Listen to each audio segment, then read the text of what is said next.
Terima kasih Bu Mana sudah meluangkan waktu untuk saya. Ini saya ada tugas dari program guru penggerak untuk beberapa hal yang saya ingin ketahui terkait dengan materi, yaitu dilema etika dan rujukan. Begini Bu, yang ingin saya tanyakan, yang pertama, selama ini bagaimana Anda, Bu Malena, dapat mengidentifikasi kasus-kasus yang merupakan dilema etika atau rujukan moral? Kalau untuk membedakan ya, mengklasifikasikan, yang pertama saya akan pelajari dulu dari kasus yang ada, mencoba mencari tahu, mendengarkan dari sumber-sumber yang ada, kemudian kita pelajari bagaimana kasus itu, kita telaah, disimpulkan yang terakhir apakah ini masuk yang etika atau yang moral. Untuk spesifikasinya lagi, misalnya untuk dilema etika, bagaimana Bu Malena untuk ini istilahnya membedakan bagaimana ini termasuk masalah yang dilema etika atau yang rujukan moral? Ya, kembali lagi seperti yang saya katakan tadi, pertama saya dengarkan dulu. Saya ambil dari beberapa sumber yang mengetahui persis dari kasus itu, membedakan kan. Kemudian kita pelajari dulu.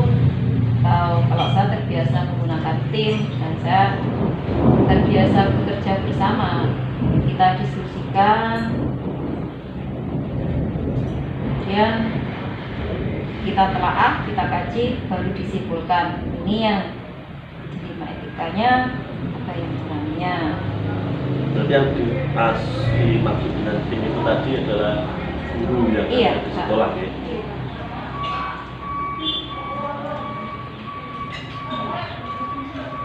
Berikutnya Bu Malena, selama ini bagaimana Anda menjalankan pengambilan keputusan di sekolah, terutama untuk kasus-kasus di mana ada dua kepentingan yang sama-sama benar atau sama-sama mengandung nilai kebajikan? Kalau berarti itu masuk yang dilema etika. Okay. Kalau yang dilema etika ya, yang pertama saya akan mencari atau resikonya dulu, dari resiko yang terkecil. Kira-kira hasil akhir kalau saya mengambil keputusan ini bagaimana, salah keputusannya itu bagaimana. Jadi saya cari dulu lah resiko yang terkecil. Mengambil keputusan dengan resiko yang terkecil berarti? Iya, cari yang mengandung resiko terkecil, paling enggak nilai kebaikannya atau manfaatnya lebih banyak.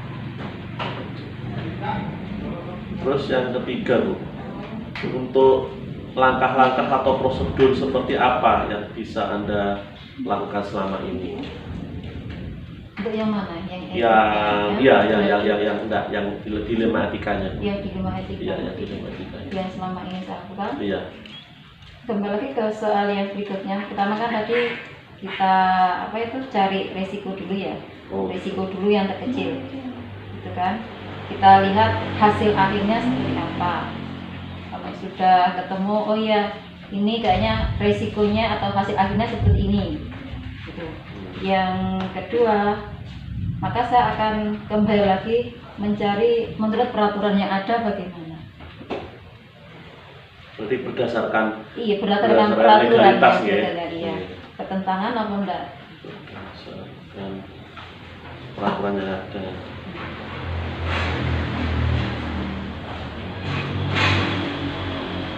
Terus untuk yang Bu Malena anggap efektif, hal-hal yang Bu Malena anggap efektif dalam pengambilan keputusan pada kasus-kasus dilema etika. Dari yang saya sampaikan tadi. Iya, yang paling saya lebih cenderung yang ke ini, yang cari Resikonya iya, manfaatnya lebih apa? Yang manfaatnya lebih besar. Jadi resiko terkecil dan masalah dan manfaat yang terbesar ya.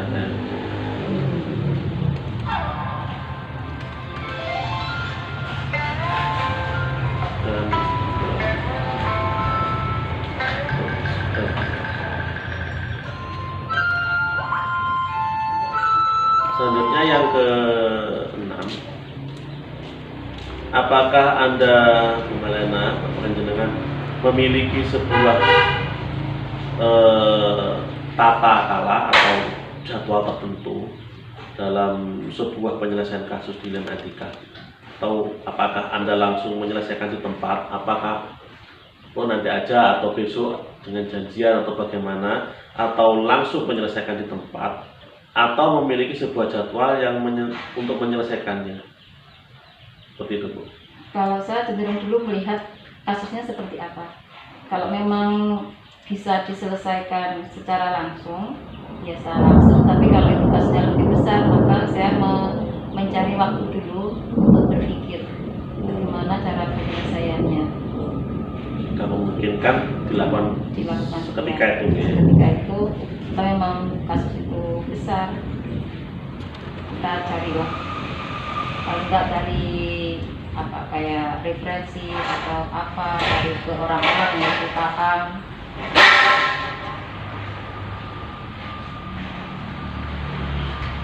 Terus adakah seseorang atau faktor-faktor yang selama ini mempermudah atau membantu Bu Malena dalam mengambil keputusan dalam kasus-kasus dilema etika? Iya, yang pertama adalah faktor dari teman-teman sendiri yang ada di sekolah.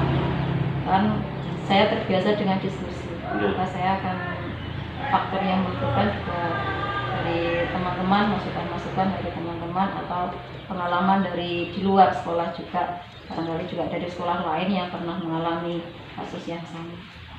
Pengalaman dari sekolah lain, gitu? Iya.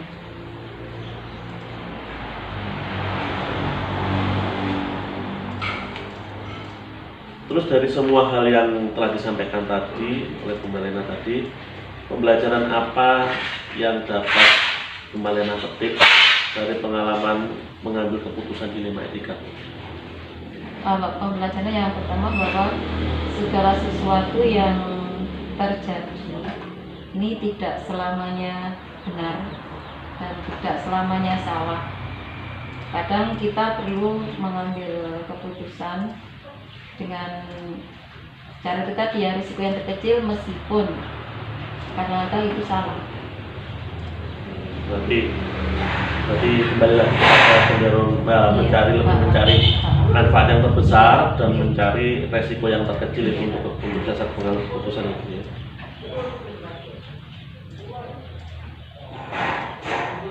Sudah Bu Malena, terima kasih atas waktunya.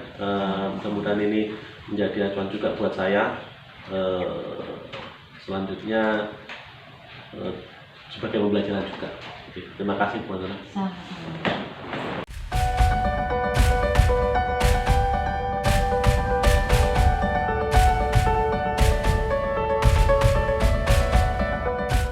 Bapak Ibu guru hebat, hari ini saya akan melaksanakan demonstrasi konseptual, yaitu terkait dengan bagaimana kepala sekolah memutuskan atau mengambil keputusan suatu permasalahan. Kali ini saya akan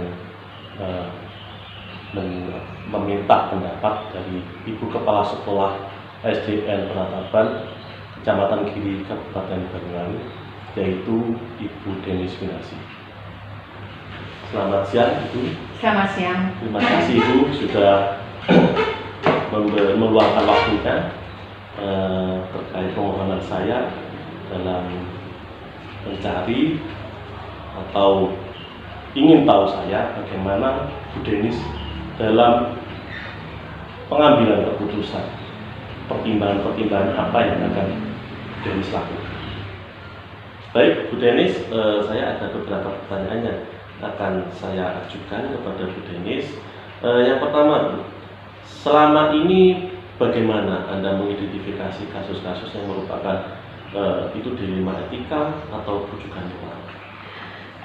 Berdasarkan perilaku-perilaku yang ada di sekolah itu kita bisa menemukan apakah itu rujukan moral ataukah etika. Jadi berdasarkan sikap dan perilaku, attitude terutama. Oke.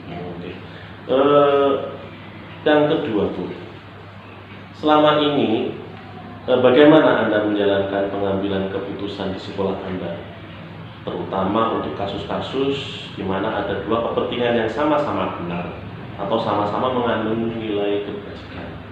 Sama-sama mengandung nilai kebajikan. Tentunya saya memfungsikan semua guru yang ada di sini karena anak-anak ini orang tuanya adalah guru-guru semuanya. Jadi saya akan meminta pendapat mereka tentang perilaku anak ini. Kemudian dari berdasarkan pendapat-pendapat tersebut, kami kemudian merembukkan solusi apa yang terbaik untuk anak ini. Berarti bermusyawarah terlebih dahulu. Bermusyawarah. Mempertimbangkan suatu masalah tadi, terus bagaimana pengambilan keputusan. Iya, pengambilan keputusan. Selanjutnya Bu, untuk yang ketiga, langkah-langkah atau prosedur seperti apa Bu yang bisa Anda lakukan selama ini terkait dengan pengambilan keputusan yang sudah dengan pertimbangan tadi? Langkah yang pertama seperti tadi, mengidentifikasi permasalahan, kemudian bermusyawarah dengan guru, terutama yang wali kelasnya yang mengetahui semua tentang anak-anak ini, dan juga sebagian guru yang mengajar mereka. Kemudian kita mencarikan solusi atau pemecahan masalah di mana anak ini akan mendapatkan penyelesaian di mana bisa membuat anak ini mengembangkan bakatnya dan mengurangi kekurangan yang ada pada dia gitu. Jadi ada istilahnya mengembangkan kompetensi dan kemudian merehabilitasi kekurangan-kekurangan itu untuk bisa menjadi peluang bagi dia untuk lebih meningkatkan potensi yang ada pada diri anak itu. Jadi mempertimbangkan ada inquiry yang ada di anak itu. Iya, betul. Berikutnya Bu, yang keempat pertanyaannya. Hal apa saja yang selama ini Anda anggap efektif dalam pengambilan keputusan pada kasus-kasus dilema etika? Dilema etika ini biasanya ya benar lawan benar. Dan dengan mengambil keputusan yang A itu adalah benar, tetapi walaupun tidak mengambil keputusan A, mengambil keputusan B, B pun juga benar. Seperti itu. Bagaimana Bu langkah hal-hal yang efektif menurut Anda itu keputusan kasus-kasus dilema etika tersebut? Kalau saya tetap mengambil berada di tengah-tengah antara A dan B, gitu. Berada di tengah-tengah A dan B. Jadi ke A tidak salah dan ke B juga tidak salah. Jadi mengambil sesuatu yang bisa menjadi nilai positif di dalam pengambilan keputusan itu. Meskipun kedua-duanya benar, saya tetap mempertimbangkan di tengah-tengah. Nanti kalau misalnya saya kesimpulan untuk pertanyaan ini berarti Bu Denis ini mencari hal positif yang lebih besar untuk keseimbangan antara A dan B. Okay.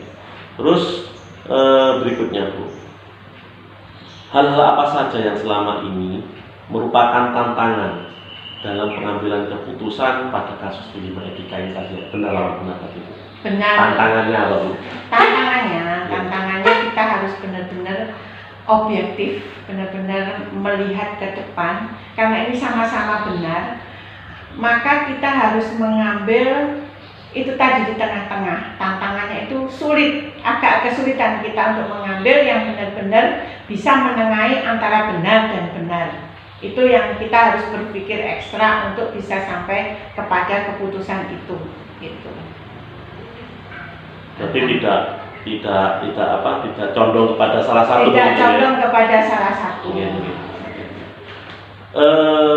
Selanjutnya Bu, apakah Anda memiliki sebuah jadwal tertentu dalam sebuah penyelesaian kasus di lima etika ini? Apakah Anda langsung menyelesaikan di tempat itu saat itu juga? Mungkin menyelesaikan dalam bentuk atau prosedur seperti apa yang dijalankan? Selama ini untuk menyelesaikan yang etika seperti itu, kami butuh pemikiran yang lebih dalam gitu. Seperti saya katakan tadi, tantangannya adalah melihat yang paling benar di antara yang benar. Dan itu membutuhkan satu proses pemikiran yang mendalam. Tidak hanya pemikiran saya saja, tetapi juga meliputi pemikiran guru-guru yang lain gitu. Jadi kami berdiskusi, kemudian mencari solusi yang terbaik untuk mengambil keputusan yang paling tepat dalam satu permasalahan. Berarti melibatkan seluruh guru, seluruh guru, betul. Agar tidak menjadi keputusan yang sepihak bagi pihak sekolah. Betul. Berikutnya Bu, adakah seseorang atau faktor apa yang selama ini mempermudah atau membantu Bu Denis dalam pengambilan keputusan terhadap kasus-kasus di lima etika ini? Memudahkan, hal-hal yang memudahkan. Ya, jadi faktor-faktor apa yang selama ini memudahkan Bu Denis dalam mengambil keputusan yang di lima etika ini tadi? Faktor-faktor yang memudahkan, yang pertama, kami ini di sini adalah satu tim. Jadi satu tim di mana ketika saya berada dalam satu tim tersebut, saya tidak menjadi kepala sekolah, tetapi masuk ke dalam tim tersebut, di mana semuanya warga tim ini bisa saling mengemukakan pendapatnya, kemudian berembuk bagaimana solusinya. Ketika sudah tercapai solusinya, baru saya berperan sebagai kepala sekolah untuk memutuskan ini keputusannya. Jadi berdasarkan semua hasil daripada pendapat teman-teman. Selalu kolaborasi, ya. Selalu musyawarah ini. Karena saya tidak bisa mengambil keputusan sendiri berdasarkan pemikiran saya sendiri, karena sekolah ini akan banyak melibatkan orang. Saya harus memikirkan banyak kepentingan yang ada di sini. Ada kondisif. Keadaan sekolah. Betul sekali. Yang terakhir Bu, dari semua hal yang telah disampaikan Bu Denis tadi, pembelajaran apa Bu yang dapat Bu Denis petik dari pengalaman yang sudah diambil oleh Bu Denis keputusan dilema etika tadi? Dilema etika pengambilan keputusan berdasarkan satu tim yang sudah saya bangun tadi. Keputusan yang saya ambil berdasarkan pemikiran dari seluruh tim itu akan diterima oleh semua warga sekolah, dan tidak ada pertentangan gitu ya, karena hasil pemikiran dari semua, dan itu akan memudahkan keputusan itu bisa dilaksanakan dan akhirnya mendapatkan pemecahan yang baik, gitu, manfaat yang baik. Berarti ada efek kondusif tadi ya, karena semua terlibat. Demikian Bu Denis pertanyaan yang saya ajukan tadi. Terima kasih atas jawabannya. Sama-sama. Selanjutnya ini akan bisa menjadi manfaat bagi saya dalam referensi saya untuk kasus-kasus pengambilan keputusan di lima etika. Oke, sama-sama Pak Ain, semoga sukses selalu. Terima kasih atas waktunya Bu Denis. Sama-sama. Saya pamit diri. Mudah-mudahan kita sehat selalu. Amin. Terima kasih.